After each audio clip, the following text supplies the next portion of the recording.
My 8-year-old spent 5 hours baking cupcakes for the family dinner. My mother dumped them in the trash. Try again when you're older. My sister laughed in her face. I didn't laugh. I got up and said this. Everyone was speechless. It was supposed to be a normal family dinner. Roast meat. Loud conversation. A bottle of wine that was probably already half gone before we arrived. Where are you listening from? And what time is it for you? Drop a comment. Let's map our whole community in one thread. I did not cry. I opened my laptop. The screen washed the room in that pale hospital blue that makes everything look honest. Banking app. Automatic transfers. $1,600 each month. Quietly leaving. Month after month. For about 10 years. About $200,000, disguised as love. I tapped cancel. Confirm. A soft ping. Like a nail setting into wood. I removed my card from the family grocery app. Deleted the shared list with the little hearts next to their favorite brands. Blocked the recurring request for the weekend rides. No one thanked me for. Notifications went dark. And the house felt brighter. The apron Zoe wore earlier hung on its hook by the door. A small flag that said, "We still made things with our hands." The frosting stain on the tie looked like a comet. I rested my fingers on the table edge and counted to 5. Not to calm down. To keep from explaining. He stood in the doorway. Hair unsettled. Concern tamped down. He did not speak. Good. I needed the silence. I needed the sound of pings turning into nothing. I drafted a text to my parents. One line. You do not have access to me anymore. I watched the sentence blink like a heartbeat. Then I deleted it. They do not need my thesis. They can have my absence. Here is the part people do not see. When you grow up graded for proper, permission becomes air. You inhale it without thinking. You hold your breath when someone frowns. You learn the choreography. Apologize first. Deliver perfection later. Accept the smaller chair at the table. Survival is not dramatic. It is tidy. It looks like a straight-A student and a neat linen closet. It looks like a daughter who learns to anticipate the test and hand in the extra credit before anyone asks. They call you mature. Inside. You are just oxygen-starved. That is why I moved quickly. The chain only looks invisible until you tug it and feel the burn. Cancel. Confirm. Cancel. Confirm. I scrolled through the history, like reading a ledger of my own erasure. Every transfer, a small apology for existing. Every line item, a sentence that ended with, "Do better next time." I opened the contact list and slid my thumb across names. Silence for the ones who only call to translate my parents. Silence for the ones who post morality, plays and tag me without tagging me. I turned off read receipts. I turned off the echo that made my phone feel like a hallway where my name was always being called. I stood. Poured water into a glass. And it tasted like the first breath after leaving a theater. Cold night air, undoing the perfume. The living room lamp hummed. The hum matched the pulse under my skin and made it steadier. I checked the browser again. The cancellations were lined up like little closed doors. It is strange what your body remembers. Mine remembered sitting at a table as a child. Rewriting a thank you note because the loops were messy. Mine remembered being told that doing it again was love. I believed that for far too long. Doing it again was control with manners. He moved closer. Careful, like approaching a wild thing that might bolt. You sure? He asked, without asking. I nodded. This is not revenge. This is maintenance. I am shutting off the leaks. I opened a blank text to them again. I typed. I am fine. I erased it. I typed. You will speak to me through counsel. I erased that too. No more softening. No more air that is not mine. The apron on the hook fluttered when the heat kicked on. I took it down and smoothed the tie with my thumb. Pressed the frosting comet into the fabric like a seal. The kitchen smelled faintly, like sugar and lemon cleaner. I wanted that to be the last time those two scents touched. I closed the laptop. The room stayed bright anyway. I used to think leaving meant running away. Turns out, it feels more like breathing again after holding it for years. When I added up everything I'd covered. The numbers didn't even make me angry. Just clear. The winter property tax that slipped through the cracks. The bridge month rent Courtney swore she'd pay back twice. The so-called emergency roof fund that vanished like smoke. Every dollar had come with a thank you that sounded like an IOU for more obedience. I remembered Zoe's drawings spread across the counter. each one corrected by my mother's voice. Through me, gentle. Instructional. Poison wrapped in care. Stay in the lines. Honey. Meanwhile, Bailey Scribble's whole fields of chaos were framed. Captioned. Look at her imagination. In my job, I teach women to set boundaries. To ask, what do you owe yourself? Funny how easy it is to preach when your own house is on fire. I tell them that help without respect is control. That love measured in chores isn't love at all. Every word I'd said to them circled back and landed squarely on me. I kept hearing my mother's favorite phrase, if it's worth doing. It's worth doing properly. She said it like a hymn. But it always meant, you're not enough yet. Those words didn't just shape me. They pruned me. I grew around them like a tree, leaning toward the only sunlight allowed. That's the real trap of cruelty that looks normal. It wears pearls and a soft voice. It calls humiliation high standards. It hands you correction as a compliment. For years, I called it discipline. It was conditioning sweetened. Dressed up. Made palatable for dinner tables and holiday photos. When Zoe's cupcakes hit the trash, something ancient snapped inside me. It wasn't just about dessert. It was a rerun of every erased effort that had ever been renamed lesson. I opened my old budgeting sheet. Column after column of temporary help, stretched down like a spine that had bent too long. I whispered the math out loud. 10 years. $1,600 a month. About $200,000. Gone in the name of keeping the peace. I almost laughed. Peace isn't cheap. But apparently, compliance is priceless. Then there was Courtney. The golden echo. 2 years younger. 2 shades softer. Her mistakes were cute. Mine were character flaws. She could show up late. I had to arrive early just to stay even. When she forgot Mom's birthday, it was stress. When I did, it was proof I didn't care enough. I saw it all with frightening precision now. The double standards. The tiny social cues. The hierarchy hidden inside family. Zoe wandered into the room, still wearing her pajamas. Eyes curious. Are we still going over to Grandma's next weekend? She asked. I looked at her. Really looked. Her hands had bits of food dye under the nails. A quiet badge of effort. I shook my head. No. Honey, we're taking a break. She nodded like she already knew. Kids can smell peace coming.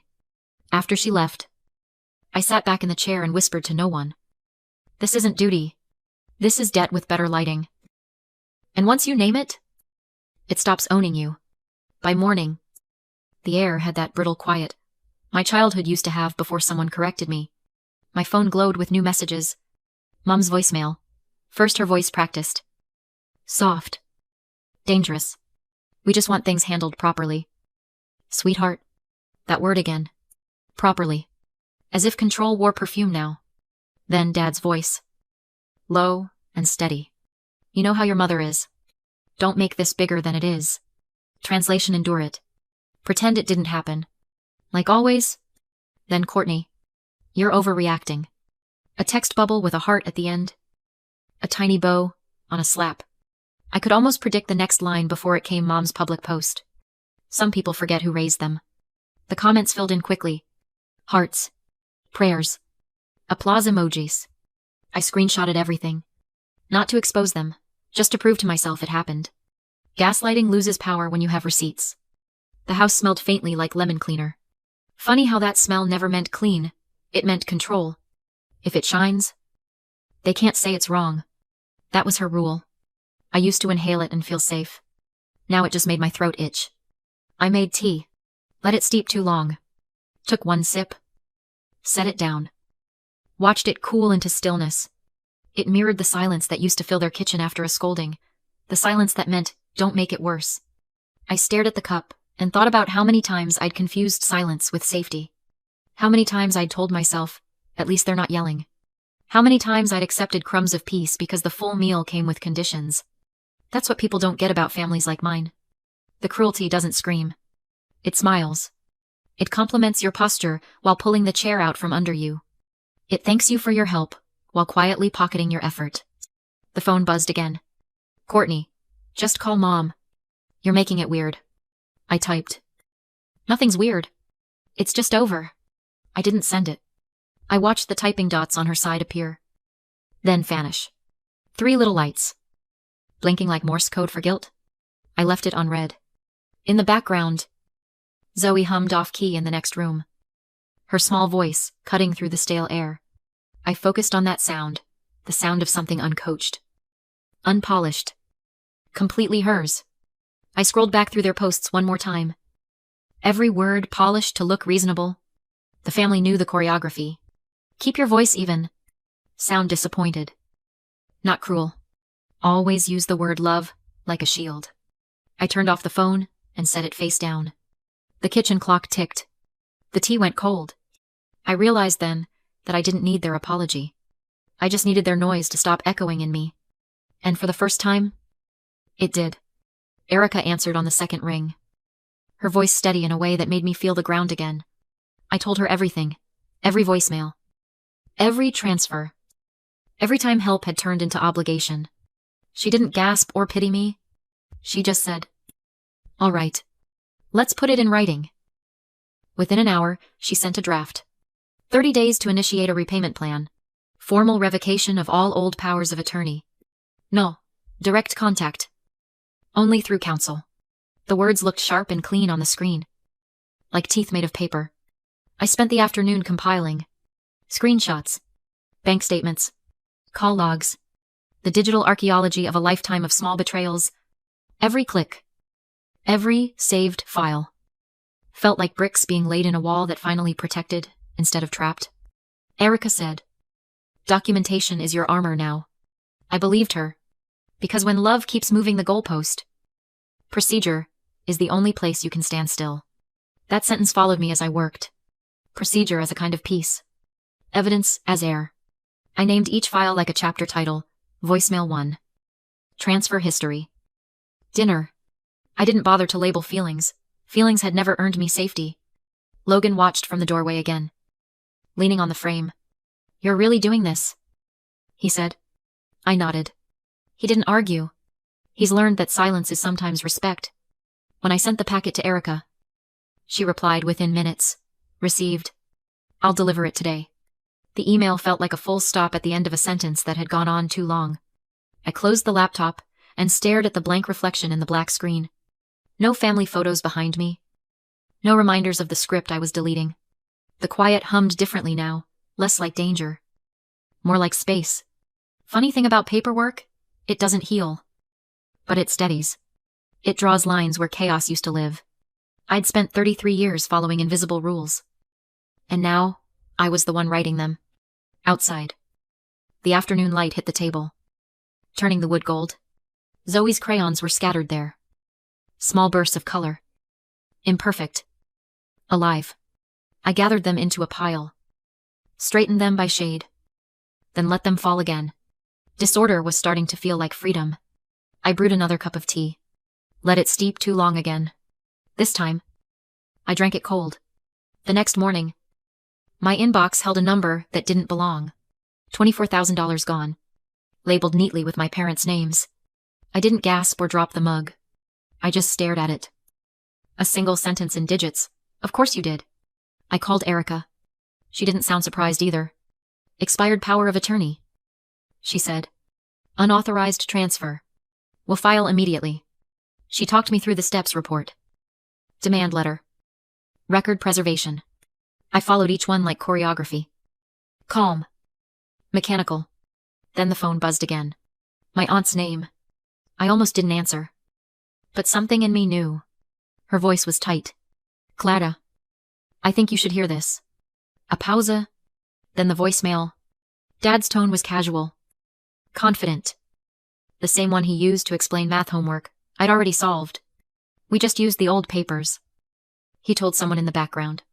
It's our family. We decide. That was it. Just enough to turn suspicion into proof. I saved the file 3 times. Sent it to Erica. She called within minutes. That's it, she said. They can't spin that one. We'll add it to the filing.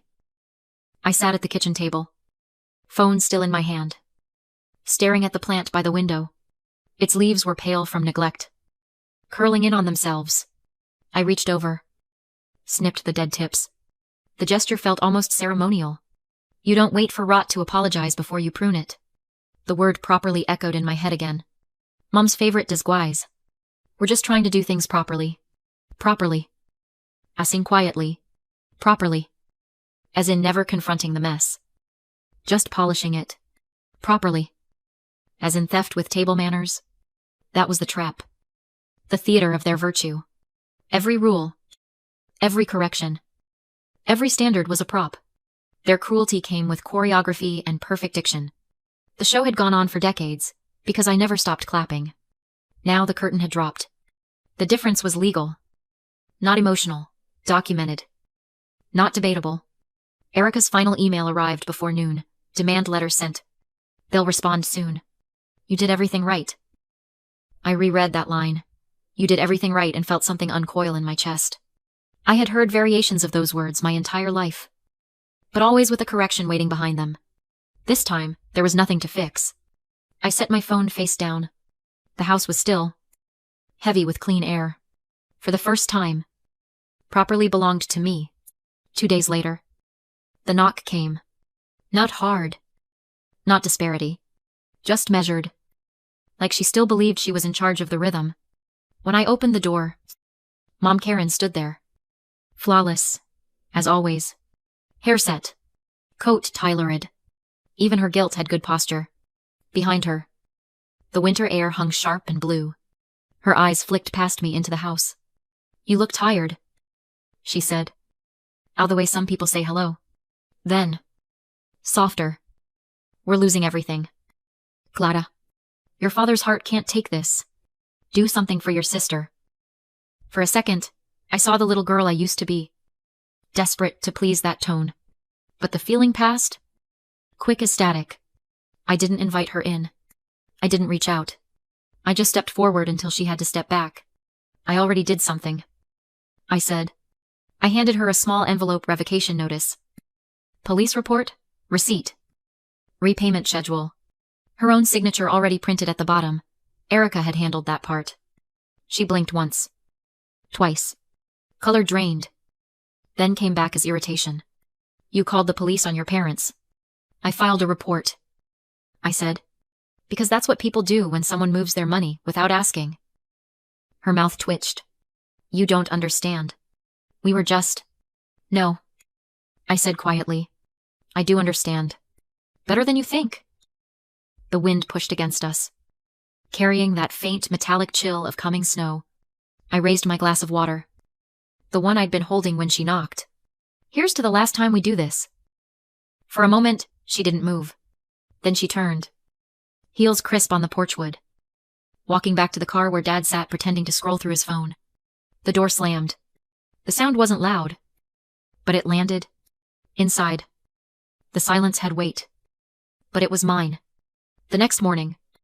Sunlight spilled across the counter. Zoe stood on a stool. Flipping waffles. One tore when she tried to turn it. She frowned. I'll redo it. The words hit me like déjà vu, the start of the script. But this time, I cut the scene short. No, I said, smiling. It's good enough. She looked at me, surprised, then grinned. Good enough. Tastes perfect to me. Logan laughed from the table. Hair still messy from sleep. That's my kind of breakfast. We ate together. Syrup running wild. Laughter, louder than the forks. After they left for the day, he said at me disk. The old spreadsheet family support was still open. Rows of history. I selected all. Delete. Confirm. The screen blinked clean. Then I opened a new document. Grant ideas, women's shelter. The cursor waited. Patient. Letting go of blood ties doesn't mean hating where you came from. It means refusing to shrink back into someone else's version of love. It means teaching your child that safety and silence aren't the same thing. Standards without love are just leashes. Choose rooms where your effort isn't evidence against you. And if you needed to hear that today, maybe this is your sign to close the door too. If this gave you language for your own boundaries, tell me in the comments, what's one standard you're done mistaking for love? And if you know someone who needs this, share it with them today.